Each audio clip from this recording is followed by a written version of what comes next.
సృష్టికర్తగా అభివృద్ధి రాష్ట్రంగా నాడు ఉమ్మడి ఆంధ్రప్రదేశ్ను తీర్చిదిద్దడమే కాకుండా ప్రతి ఒక్క మన కుటుంబ సభ్యులలో ఒక కుటుంబ సభ్యుడిగా వారు మనలో బలమైన ముద్ర వేసిండ్రు కాబట్టి ఈరోజు ఈ వేదిక మీద ఉన్న వాళ్ళు నిన్నగాక మన వైఎస్ఆర్ గారిని కలిసినట్టు ఆ కలిసినప్పుడు జరిగిన చర్చలను ఇక్కడ ప్రస్తావించినట్టుగా ఉండవల్లి అరుణ్ కుమార్ గారి నుంచి మొదలు పెడితే మాట్లాడిన వక్తలందరూ కూడా ఆనాటి జ్ఞాపకాలను ఈరోజు ప్రస్తావించారు.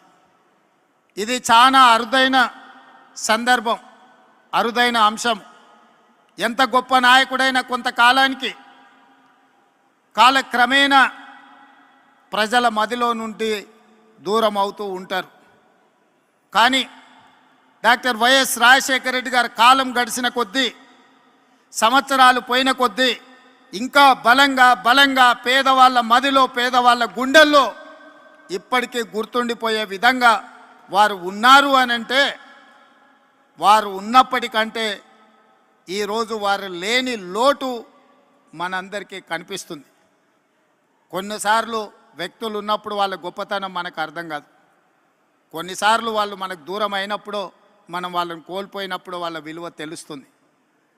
ఈరోజు రెండు రాష్ట్రాలలో సంక్షేమమైన, అభివృద్ధి అయినా, ప్రజలతో మమేకమైన నాయకుడి గురించి చర్చ జరిగినప్పుడల్లా రాజశేఖర రెడ్డి గారు లేని లోటు ఈ సమాజం గమనిస్తుంది, ఈ సమాజం చర్చించుకుంటుంది. అందుకే ఈరోజు పార్టీగా ఆంధ్రప్రదేశ్లో కాంగ్రెస్ బలహీనంగా ఉన్న రాజశేఖర రెడ్డి గారి అభిమానులకు ఈ రాష్ట్రంలో కొదవలేదు, తెలంగాణలో కొదవలేదు. ఈరోజు అక్కడైనా ఇక్కడైనా లక్షలాదిగా వైఎస్ఆర్ అభిమానులు ఉన్నారు అని అంటే వారు బలమైన ముద్ర మనకు వారు ఇచ్చిండ్రు. ఇక్కడ వేదిక మీద ఉన్న మిత్రులందరికీ అధికారంలో ఉన్నప్పుడు కానీ, కాంగ్రెస్ పార్టీలో ఉన్నప్పుడు కానీ వాళ్లకు ఒకే రకమైన అనుభవాలు ఉన్నాయి. నాకు మాత్రం భిన్నమైన అనుభవం ఉంది వైఎస్ఆర్ గారితో. నేను మొదటిసారి 2007లో మొట్టమొదట స్థానిక సంస్థల నుంచి శాసనమండలి సభ్యుడిగా నేను కావచ్చు, మా మిత్రుడు భట్టి గారు కావచ్చు, లేదా మా గిడుగు రుద్రరాజు గారు కావచ్చు, లేదా పెద్దలు సిపిఐ నారాయణ గారు, వాళ్ళు ఎవరు ముఖ్యమంత్రిగా ఉన్నా, వాళ్ళతో కలిసి ఉన్నా, వాళ్ళతో కలిసి లేకపోయినా సమస్యల్ని గుర్తు చేసే విధానంలో మనమందరం చూస్తూ 2007 మొదటిసారి శాసనమండలి సభ్యుడిగా సభకు వెళ్ళినప్పుడు ఐఏఎస్కు, ఐపీఎస్కు ప్రిపేర్ అయ్యే వాళ్ళు కూడా రాత్రంతా చదివేవాళ్ళు నాకు తెలీదు. చదివితేనే ఐఏఎస్ అయ్యినరో కాలేదో నాకు తెలీదు.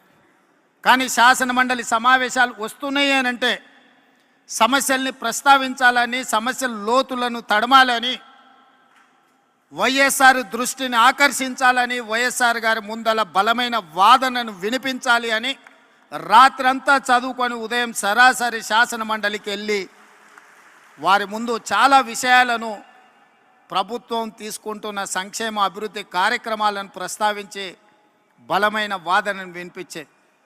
అదే కాదు 2009లో మళ్ళీ వైఎస్ఆర్ గారు రెండవసారి ముఖ్యమంత్రి అయినప్పుడు నేను మొదటిసారి శాసనసభ్యుడిగా ఎన్నికైన అదే విధానాన్ని కొనసాగిస్తూ మొట్టమొదటి బడ్జెట్ సమావేశాలలో వైఎస్ఆర్ గారు బడ్జెట్ను ప్రవేశపెట్టిన తర్వాత ప్రధాన ప్రతిపక్ష పార్టీ నుంచి దాదాపుగా 40 నిమిషాలు ఏకధాటిగా అంశాలను ప్రస్తావించినప్పుడు మధ్యలో ముఖ్యమంత్రిగా పిల్లవాడని కాకుండా ప్రోత్సహించాలన్న ఆలోచనతోని నేను లేవనెత్తిన అంశాలకు డాక్టర్ వైఎస్ రాజశేఖర రెడ్డి గారు లేచి సమాధానం ఇచ్చేవాళ్ళు.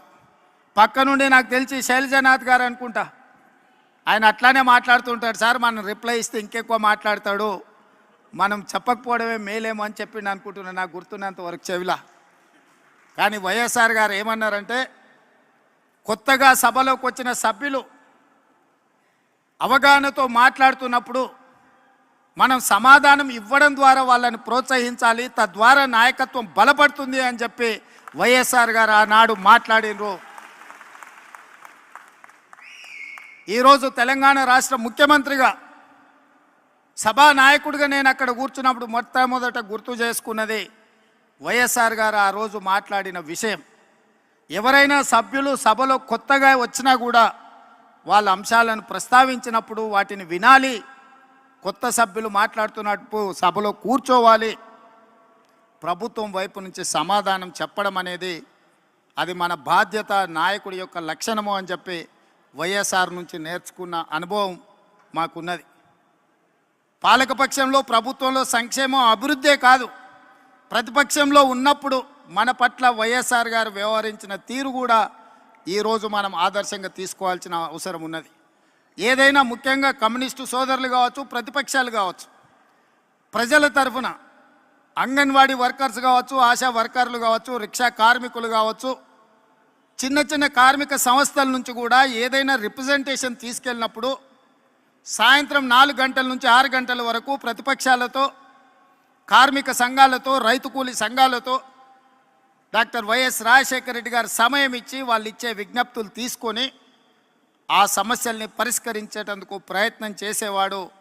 ఉదయం ప్రజలు ఎవరు వచ్చినా ప్రజా దర్బార్లో వాళ్ళు ఇచ్చే విజ్ఞప్తులు తీసుకునేవాడు.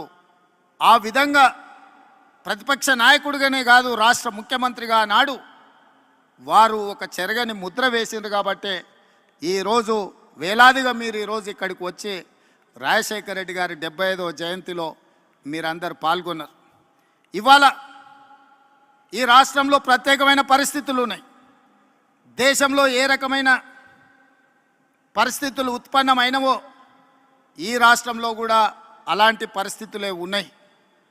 దేశంలో ఉన్న పరిస్థితులను 2003 సంవత్సరంలో డాక్టర్ వైఎస్ రాజశేఖర రెడ్డి గారు ఇచ్చాపురం నుంచి, చేవెళ్ళ నుంచి ఇచ్చాపురం వరకు 1475 కిలోమీటర్లు ఎర్రటెండలో ఏ పాదయాత్ర అయితే చేసి ప్రజల దగ్గరికి వెళ్ళి ప్రజా సమస్యల్ని కనుక్కొని 2004లో ప్రభుత్వాన్ని ఏర్పాటు చేసి ప్రజలకు చేరువైండో, అదే స్ఫూర్తితో 20 సంవత్సరాల తర్వాత సరిగ్గా 2023లో రాహుల్ గాంధీ గారు డాక్టర్ వైఎస్ఆర్ గారి స్ఫూర్తితోని కన్యాకుమారి నుంచి కశ్మీర్ వరకు 4000 కిలోమీటర్లు మండు టెండల్లో, మంచు కొండల్లో పాదయాత్ర చేస్తూ ప్రజల దగ్గరికి వెళ్తూ ప్రజా సమస్యల్ని తెలుసుకుని ప్రజా సమస్యల మీద పోరాటం చేయడంతో కర్ణాటక రాష్ట్రంలో కాంగ్రెస్ అధికారంలోకి వచ్చింది, తెలంగాణ రాష్ట్రంలో కాంగ్రెస్ అధికారంలోకి వచ్చింది, హిమాచల్ ప్రదేశ్లో కాంగ్రెస్ పార్టీ అధికారంలోకి వచ్చింది.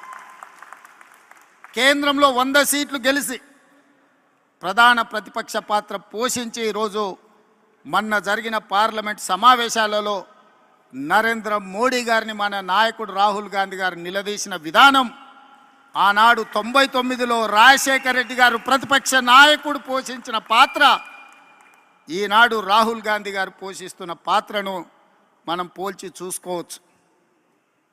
ఈ సందర్భంగా 83-84లో వైఎస్ఆర్ గారు పిసిసి అధ్యక్షుడిగా 34 సంవత్సరాల వయసులో బాధ్యత చేపట్టి 20 సంవత్సరాలు 2004 వరకు ప్రతిపక్షంలో, స్వపక్షంలో ఎన్నో ఒడిదుడుకులను ఎదుర్కొని నిలబడి నిబద్ధతను నిరూపించుకొని కాంగ్రెస్ జెండా మోసి 2004లో తిరుగులేని నాయకుడిగా నాడు ఆంధ్రప్రదేశ్కు ముఖ్యమంత్రిగా బాధ్యతలు చేపట్టినారు.